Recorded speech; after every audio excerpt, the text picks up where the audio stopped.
Now, you can say what you want to about Jiggly Dick Zelensky, but he did stay in Ukraine a lot. Yes, he was on tour around the world begging for money like a panhandler wearing his little green elf outfit. But there were times that he was in the Ukraine, in Kiev. He wasn't on the front lines, but at least he was in the country. There's something very, very strange going on. The way you would think of Benjamin Netanyahu, and that's not his native, his actual name, but for argument's sake, let's go with Benjamin Netanyahu. The way you would think of him is the coach of a team, or he'd be your commander in chief, if you will, of a team. The commander in chief or the coach is not going to leave while the game is playing and just get in his car and take off, because you would want to keep him there for the purposes of morale, speaking to the people, and literally just being there. A lot of it would be moral support. But it's been days now, and we have not seen or heard from BIBI. So where is he? Now, we're getting reports that the official plane for Benjamin Netanyahu is in Germany. But this came after a devastating attack on his offices. There are rumors that this was an assassination attempt. However, we haven't received any proof of life since this happened. For all we know, he's injured, and he's injured. He's badly injured, and he's seeking medical attention, or he could be just fine. But I just find it mighty weird that in a time of war, he's not speaking to the troops. He's not speaking to the Jewish people. He's not speaking to the allies of the state of Israel. He's just kaput. He's just gone. And I just think that's kind of strange. You know, people are asking, what would Jesus do, right? Or what would you do if there was no more Benjamin Netanyahu? Some people are speculating that there would be peace on earth for at least 15 years. There would be no more conflicts. A lot of people feel that the state of Israel is behind 99.9% of all the conflicts on earth in one way or another. And when you trace back the origin of a lot of these conflicts, it's a weird coincidence that they are. And yes, we've heard that they have that looking glass technology, which is why they're all over the place and they're always ahead of everybody.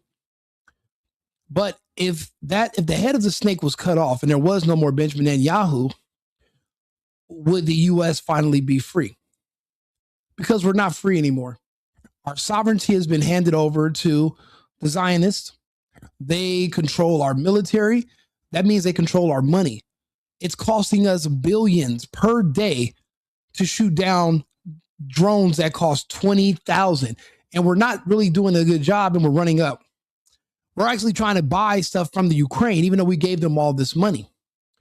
Let's listen to what some of the commentators are saying about Netanyahu's strange absence from the scene. And I'm wondering why more people aren't talking about it. We're going on day 4. In a few hours, it'll be day 4 since we've heard or seen Netanyahu alive. Who has officially fled to Germany. I mean, Germany, of all places. The jokes write themselves. The official Israeli state aircraft landed in Berlin, Germany at 8:30 p.m. today after circling Israel for hours, looking for a safe place to land. This flight is often used for the continuity of government during crises, by the way. Consider this jet the Israeli Air Force One. Netanyahu was literally fleeing Israel amidst retaliatory attacks from Iran. He could not handle it. The plane was stuck circling over Israeli coastal airspace for several hours before finally leaving Israeli airspace to try to seek refuge in Europe. The jet was seen circling over Greece, and it is alleged that they were refused entry in Cyprus. While the West is sending their children to die in a war that they have absolutely no involvement in, the leader of Israel has fled the country, and to Germany, no less. How about that? It's funny. Jews heading to Germany for salvation. It's kind of ironic. Like she said, the jokes write themselves. Well, let's take a listen.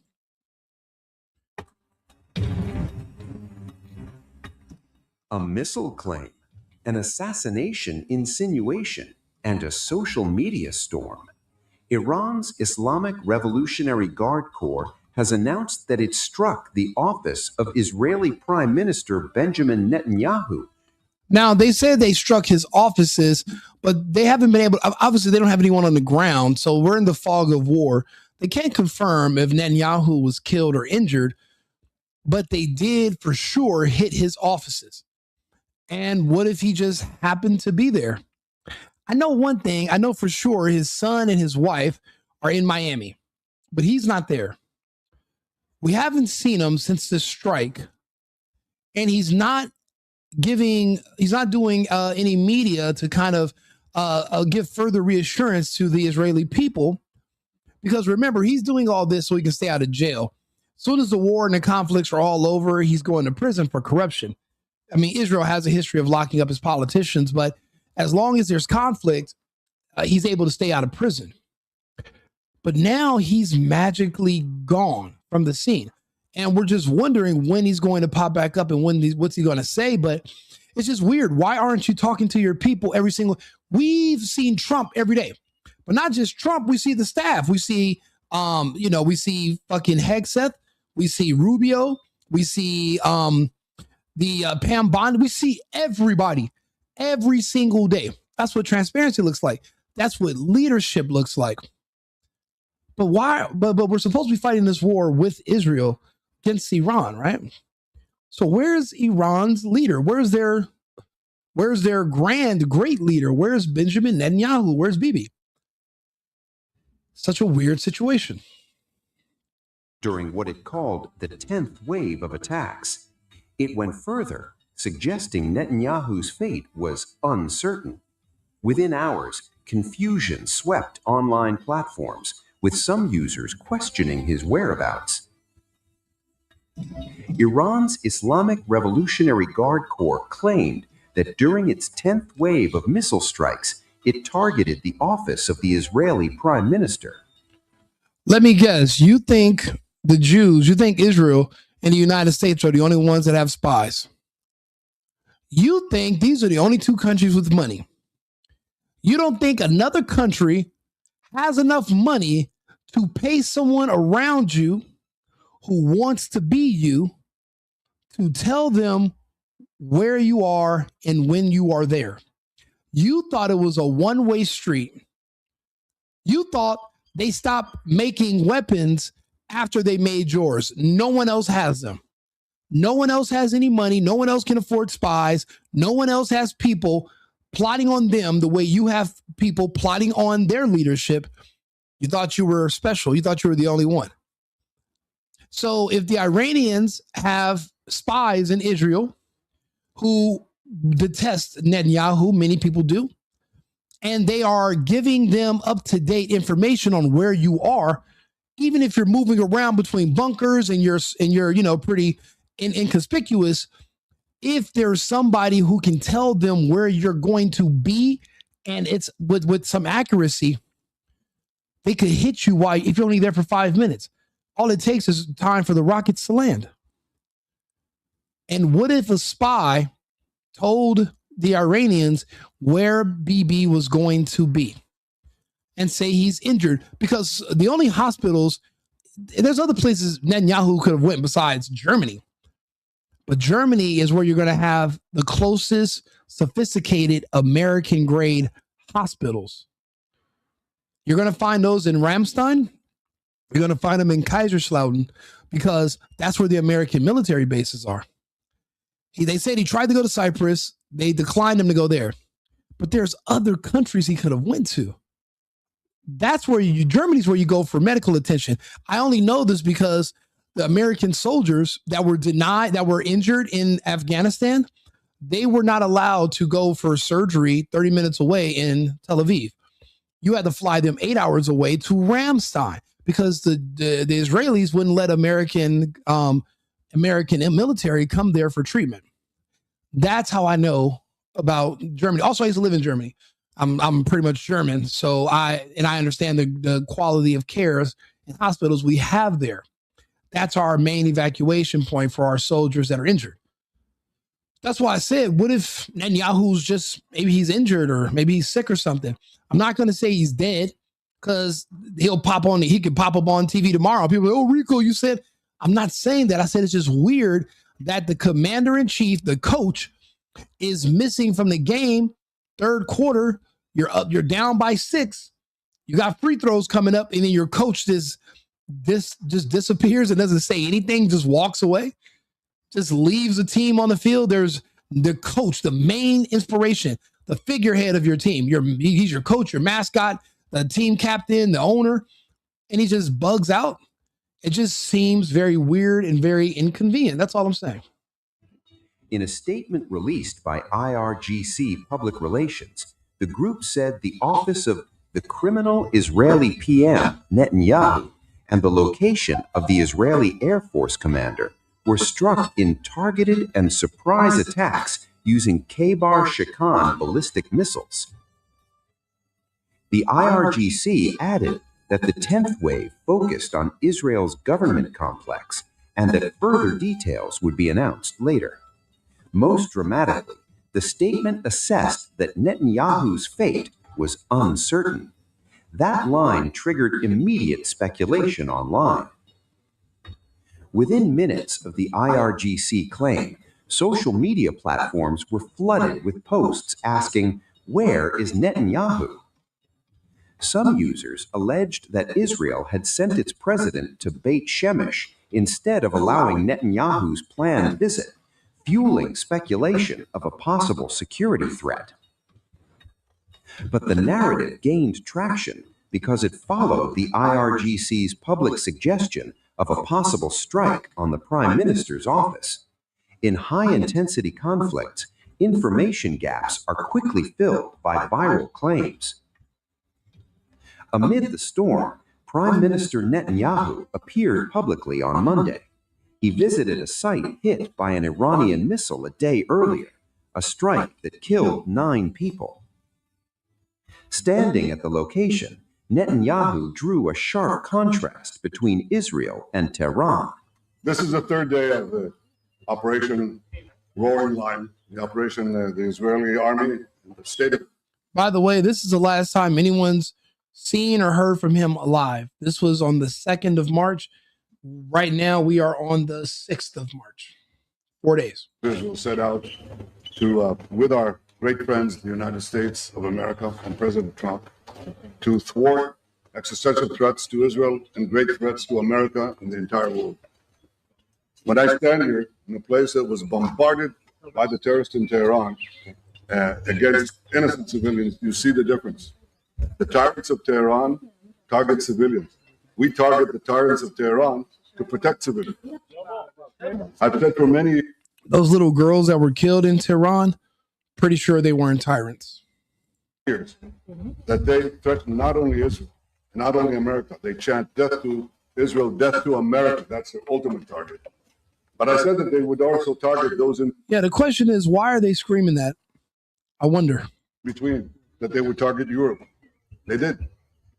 And if this regime, this terrorist regime of the kind we've never seen in the world, if they get nuclear weapons and the means to deliver them, ballistic missiles, intercontinental ballistic missiles, they will threaten all of humanity. So we set out... I remember he said the same thing about Saddam, Bashir al-Assad, Gaddafi, Snowden. Who hasn't? Bin Laden. I wonder who, the better question is, who hasn't Netanyahu accused of trying to get interballistic missiles to attack the U.S.? And why would you care? You're Israel. Why don't you worry about the missiles that can attack Israel? You're throwing America in there is because you want us to do your dirty work.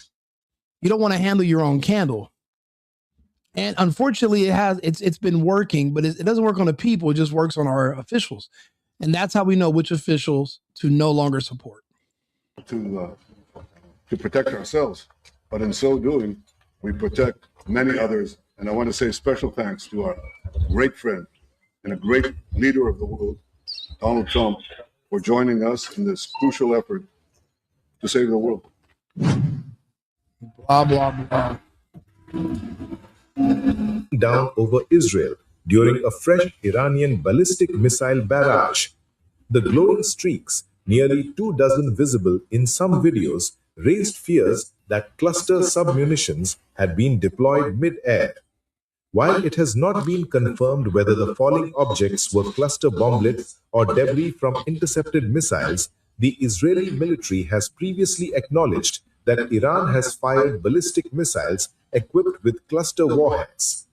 According to the Israel Defense Forces, such a missile's warhead splits open while descending at an altitude of roughly 7 kilometers, scattering around 20 smaller explosive submunitions across a radius of nearly 8 kilometers. Each bomblet carries approximately 2.5 kilograms of explosives. Though individually less powerful than a conventional warhead, the system is designed to saturate a wide area, maximizing impact over densely populated zones. Similar munitions were reportedly used during the June 2025 conflict between the two countries. The IDF said there was no change to civilian safety instructions despite the possibility. You see what I mean? Like all of a sudden, everybody in the IDF is speaking except for Netanyahu. Everybody, people want to see their leader. People want to see the person that brought them into the conflict. People want to see the person that they've been listening to all this time. Not all these no-name nobodies that nobody cares about that are Israeli. We want to see BIBI. Where is BIBI? Show me the BIBI. That cluster weapons had been launched again. However, the military's international spokesperson, Lieutenant Colonel Nadav Shoshani, accused Iran of deliberately targeting populated civilian areas to cause widespread casualties. He it's called war. Described such actions as a war crime and stated that Israel would continue operating in accordance with international law to There's no laws in war. There's no such thing as a war crime. War is war. War is hell. And the people that are so eager to go into it, if they start to lose, they start to scream and complain. That's not how it works. You look for violence. You should never be, surprised when you find it. Everybody's odds are the same. Your odds of survival when it comes to any conflict, 50-50. You might think you have the upper hand and you'll lose. Never underestimate your enemy. And that seems like what the Americans and the Israelis have done, because Iran is shocking the shit out of the world. And only on the news in the United States are they pretending that this is no big deal. The rest of the world is impressed.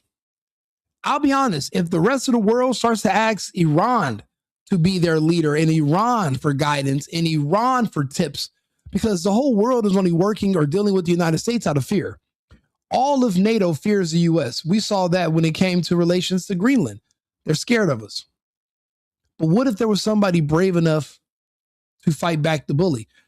And the other people who are afraid might start to back the person who fought back, instead of just being sidekicks to the bully that they hate and that hates them. I don't know. It just doesn't seem like, it seems like something's missing. Something that they don't want you to know. Something the media is not going to tell you.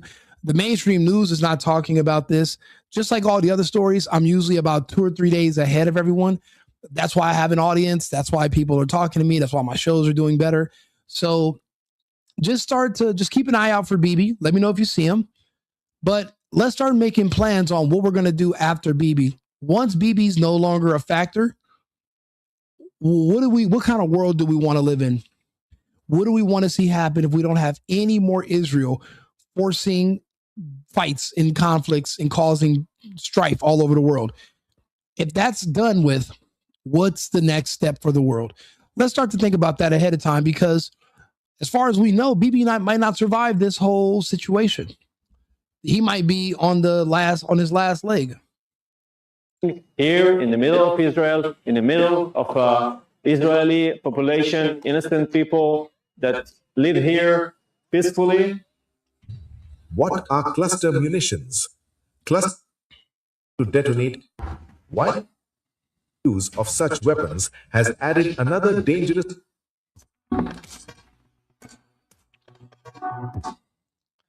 Yeah, it's a weird situation. Very weird. And they're actually reporting his death in some places. PBS. They're using an AI now. But this tense environment bolstered.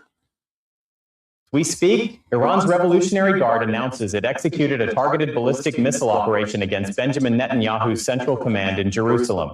The Islamic Revolutionary Guard Corps, the IRGC, has formally claimed credit for sending what they term a meticulously coordinated and sharply accurate ballistic missile straight at the main governmental office of Israeli Prime Minister Benjamin Netanyahu in central Jerusalem. This came via their authorized outlets, such as SIPA news releases and wider distribution through platforms like Fars News Agency. They positioned the effort as an element within an extended chain of counterstrikes, labeling it their 10th phase of missile operations against Israeli positions. Yeah, this is an AI, but this is what they're reporting in Iran. Now, they're not saying it's 100% guaranteed, but what they are saying is that we purposely struck the governmental in the offices of Benjamin Netanyahu. Now he's not doing any more public appearances. He's not talking to us online. It won't kill him just to hold the phone up and just speaking to the camera and post a video letting us know he's okay. If he's okay. There's a reason we're not able to reach him. There's a reason we don't know where he's at, and we're going to find out what that reason is. But let's just keep an open mind and let's ask the right questions. Do me a favor, like and subscribe, share the video. The best thing for America is to get out of this war and not get into any more because of Israel. So that's why I am against us going to war, and I want to see Dubai attacked. I want to see Israel attacked because that's what's going to put the pressure on the Americans to fall back. And that's what would be best for us. So do me a favor, like and subscribe, share the video, subscribe to my channel. It boosts me up in the algorithm. I'll be one of the biggest channels if you guys go ahead and subscribe and repost my videos. So thank you, and I'll see you again shortly. Remember, it's America first and America. I've been needing to find a new apartment, which has not been easy with credit as bad as mine. Luckily, I found cosigning.com. They connected me with a cosigner who helped me get my dream apartment for me and my dog. I just paid a small fee and was able to move in fast. Get the cosigner you need for the apartment you want. Check out cosigning.com.